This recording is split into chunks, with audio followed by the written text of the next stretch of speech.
जय श्री हरि। प्यारे भक्तों, आप सभी का स्वागत है। आज की हमारी कथा है सूर्य पत्नी संज्ञा की कथा। देवलोक के शिल्पकार विश्वकर्मा की एक पुत्री थी। उसका नाम था संज्ञा। वह दिन भर तपती धूप में खेला करती थी। सूर्य की तेज किरणों का जैसे उन पर कोई असर नहीं होता था। संज्ञा जब बड़ी हुई तो एक दिन विश्वकर्मा और उसकी पत्नी ने संज्ञा को बड़े मुग्ध भाव से सूर्य को निहारते देखा। यह देख विश्वकर्मा बोले, देवी, ऐसा लगता है हमारी बेटी सूर्य पर मोहित हो गई, इसीलिए देख रही है। कितने मुग्ध भाव से सूर्य को ताके जा रही है। मुझे भी ऐसा ही लगता है स्वामी, विश्वकर्मा की पत्नी ने उत्तर देते हुए कहा।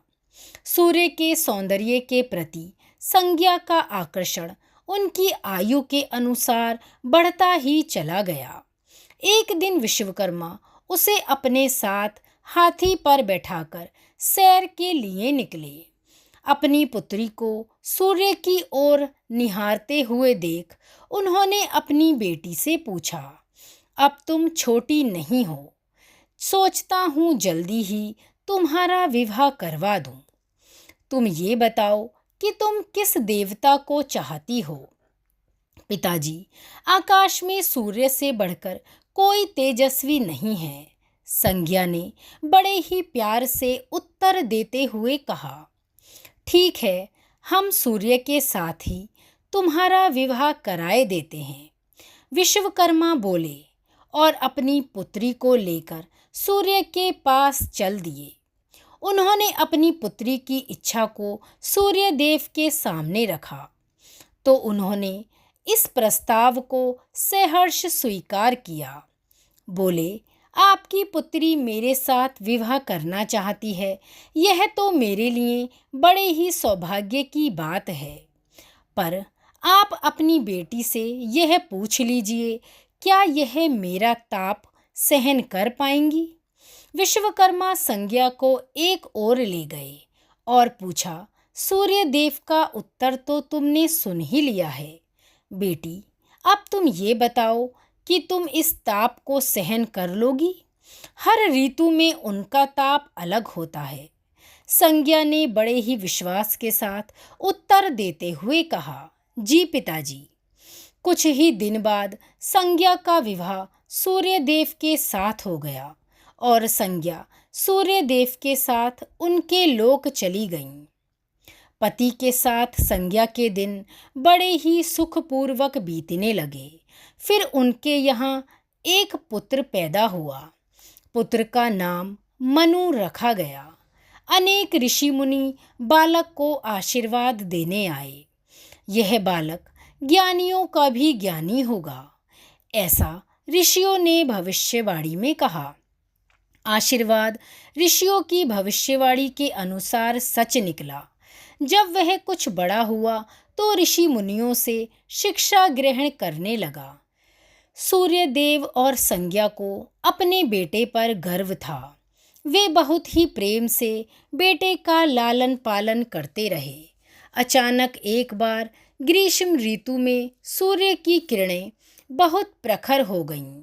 उनका तेज अपनी चरम सीमा पर पहुंच गया। अब संज्ञा की चमड़ी झुलसने लगी। सूर्यदेव ने उसे अपने पास बुलाया तो वह अपनी आंखों पर हाथ रखकर उनके सामने आईं। सूर्यदेव बोले, संज्ञा, मेरी ओर देखो, अपनी आंखें क्यों ढक रही हो? नेत्र खोलो और मेरी तरफ देखो, मैं तुम्हारा पति हूँ। संज्ञा ने जवाब दिया, स्वामी, आपके ताप से मेरी आंखें नहीं खुल रही हैं। इसका अर्थ तो हुआ कि तुम मुझे अपने से दूर कर रही हो। विवाह से पूर्व मैंने तुमसे पूछा था, क्या तुम मेरा ताप सहन कर पाओगी? तुम्हारी सहमति पाकर ही मैंने तुम्हारे साथ विवाह किया है, लेकिन अब तुम अपने वचन से मुकर रही हो। सूर्यदेव ने क्रोधित होकर कहा, स्वामी, इसमें मेरा कोई दोष नहीं। संज्ञा बोली, आपका ताप बहुत ही प्रखर है। सूर्यदेव और भी कुपित हो उठे और बोले, सुनो संज्ञा, प्राणवान वस्तुओं को जीवित रखने वाला मैं ही हूँ, परंतु तुमने मेरी ओर से आंखें बंद कर लीं। अब तुम्हारे गर्भ से जो बालक उत्पन्न होगा वह यम होगा, यम अर्थात मृत्यु का देवता। संज्ञा वहां से भाग जाना चाहती थी, लेकिन बच्चों के मोह में वह विवश थीं।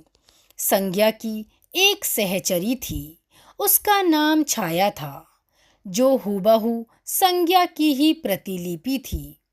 उसने इस विषय में छाया की मदद लेने का निश्चय किया। उसने छाया को बुलाया और अपनी समस्या बताई। सुनकर छाया बोली, मुझे क्या करना होगा? तुम संज्ञा बनकर मेरे पति के पास जाओ और उनकी पत्नी और मेरे बच्चों की माँ बनकर वहीं रहो। संज्ञा ने कहा, उन्होंने मुझसे पूछताछ की तो कहना मैं संज्ञा हूँ, तुम भेद मत खोलना। यह सब मैं करूँगी, लेकिन मेरी एक शर्त है। सूर्यदेव कभी मुझ पर बिगड़े या श्राप देने लगे तो मैं भेद खोल दूंगी। छाया ने उत्तर दिया, ठीक है छाया, अब जाओ और मेरे बच्चों को संभालो। तुमने मुझे बहुत ही कठिन काम सौंप दिया संज्ञा, फिर भी मैं इसे पूरा करूंगी। छाया ऐसा कहकर वहां से चली गई। उसके जाने के बाद संज्ञा सोचने लगी, मैं मायके जाती हूँ, माँ और पिताजी मुझे देखकर प्रसन्न होंगे, कुछ समय मैं वहीं रहूंगी। परंतु पिताजी कहेंगे, स्त्री की शोभा पति के घर में रहने से ही है। ऐसे ही विचारों में उलझी वह अपने मायके चल पड़ी। रास्ते में उसके मस्तिष्क में उलझनें टकरा रही थीं। वह सोचने लगी, पिताजी जब मुझसे लौटने को कहेंगे तब मैं जंगल चली जाऊंगी। संज्ञा ऐसा सोचकर अपने मायके पहुंची। वहां उनका बड़ा ही आदर सत्कार हुआ। पिता बोले, आओ बेटी, सब कुशल हैं? नहीं पिताजी, आपने ठीक ही कहा था। ग्रीष्म ऋतु में मैं सूर्यदेव का ताप सहन ना कर सकी। संज्ञा कुछ दिन वहां सुख से रही। एक दिन पिता ने उससे कहा, संज्ञा, तुम्हारे आने से मुझे बड़ा हर्ष हुआ, परंतु विवाह हो जाने के बाद स्त्री को मायके में अधिक समय तक नहीं रहना चाहिए। अब तुम अपने पति के घर जाओ, फिर कभी हमसे मिलने आना। तुम मुझे बहुत प्यारी हो, किंतु पति का घर ही स्त्री का घर होता है।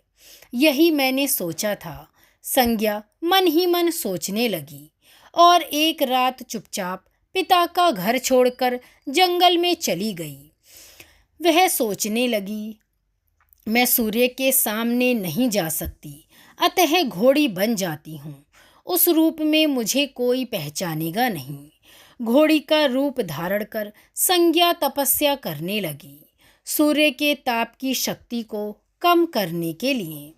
उधर छाया ने सूर्य के यहाँ जाकर संज्ञा का स्थान ले लिया। सूर्यदेव ने उसे संज्ञा समझा। वे बोले, संज्ञा तुम लौट आईं। क्षमा कर दो स्वामी, मैंने अपनी दुर्बलता को जीत लिया है। छाया खेद भरे स्वर में उत्तर देती है, संज्ञा, मैं तो कब से तुम्हें क्षमा कर चुका हूँ। अब घर की जिम्मेदारी संभालो, बच्चों का लालन पालन करो। सूर्यदेव ने कहा। छाया ने कक्ष में लेटे दोनों बच्चों पर निगाह डाली और घर की जिम्मेदारियां संभालने लगी। छाया इस घर में सुखी थी। वह प्राय सोचा करती, बेचारी संज्ञा को कितना अच्छा घर त्यागना पड़ा, पता नहीं वह कभी लौटेगी या नहीं। समय पाकर छाया को एक पुत्र हुआ। पुत्र पैदा होने के बाद वह कुछ चिंतित रहने लगी। मुझे यह नहीं भूलना चाहिए, मैं संज्ञा की ही छाया हूँ। छाया ने एक पुत्र और पुत्री को जन्म दिया। अब छाया का व्यवहार बदलने लगा। वह अपने बच्चों से तो प्यार करती, लेकिन संज्ञा के बच्चों को ताड़ने और उनके साथ दुर्व्यवहार करने लगी।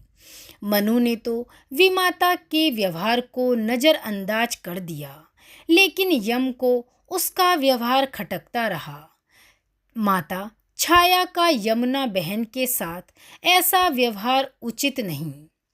वह अपने बच्चों के साथ तो कितना अच्छा व्यवहार करती है, हम भाई बहन से नफरत। एक दिन तो हद हो गई। छाया ने यमुना के बाल पकड़े और उसे पीटते हुए बोली, कमबख्तो मर जाओ, मेरा पीछा छूटे। जब छाया देर तक यमुना को पीटती रही तो यम से रहा ना गया। उसने जाकर छाया का हाथ पकड़ लिया और गुस्से में बोला, बस माता, अब तुमने यमुना पर हाथ उठाया तो मुझसे बुरा कोई ना होगा। अच्छा, तेरी इतनी हिम्मत, मुझे धमकी देता है? आज मैं तेरे पिता से शिकायत करूंगी। छाया क्रोध से सिहर उठी। छाया ने तो डर के सूर्यदेव से शिकायत नहीं की, कहीं उसका भेद उजागर ना हो जाए। लेकिन यम और यमुना ने तंग आकर पिता से शिकायत कर दी। पिताजी, यह स्त्री हमारी माँ नहीं है। यम ने कहा, पुत्र माता से विमुख हो सकता है, परंतु माता की ममता कभी कम नहीं होती। यमुना बोल उठी, मैं देख लूँगा, तुम जाओ। ऐसा कहकर सूर्यदेव ने बच्चों को धैर्य दिया। सूर्यदेव गुस्से में भरकर छाया के पास पहुँचे और उसके केश पकड़कर बोले, सच बताओ, तुम कौन हो? भय से कांपती छाया बोली, मैं संज्ञा की छाया हूँ। वह आपकी देखभाल का भार किसी को सौंपे बिना नहीं जाना चाहती थी, इसलिए उसने मुझे आपके पास भेज दिया। वह कहाँ है? सूर्यदेव ने पूछा। सूर्यदेव सीधे विश्वकर्मा के पास पहुँचे और उनसे पूछा, संज्ञा कहाँ है? वह तुम्हारे तेज से बचने के लिए यहाँ आई थी, विश्वकर्मा ने बताया। मैंने ध्यान करके पता किया है, उसने घोड़ी का रूप ले लिया। वह जंगल में घूमती रहती है और तपस्या से तुम्हारे तेज को घटाने का प्रयास कर रही है। तो आप मेरा तेज घटा दीजिए, फिर उसे खोजने चलते हैं, सूर्यदेव बोले।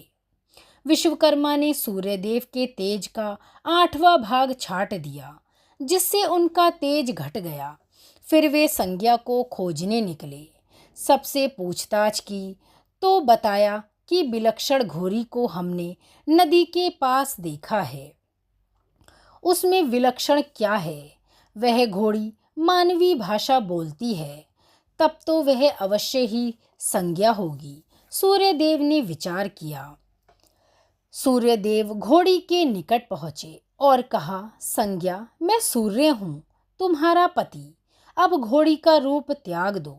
जब तक मेरी मनोकामना पूरी नहीं होगी, मैं रूप नहीं त्यागूंगी। घोड़ी बनी संज्ञा ने उत्तर दिया, तुम्हारी मनोकामना पूर्ण हो गई। विश्वकर्मा ने कहा, मैंने सूर्य के तेज का 8वां भाग छाट दिया। पिता के आश्वासन को पाकर संज्ञा ने अपना घोड़ी वाला रूप त्याग दिया और स्वाभाविक रूप में आ गई। वह हर्ष और विभोर से अपने पिता से लिपटकर फूट फूट कर रोने लगी। फिर उसने झुककर सूर्यदेव के पांव छुए और कहा, स्वामी, आप कुशल हैं? हाँ, दोनों बच्चे भी ठीक हैं। मनु, यम और यमुना को अब फिर से माँ मिलेगी। सूर्यदेव ने मुस्कुराकर कहा, मैं अब अपना घर कभी नहीं त्यागूंगी। संज्ञा बोली, अब छाया को क्षमा कर देना और अपने साथ ही रखना।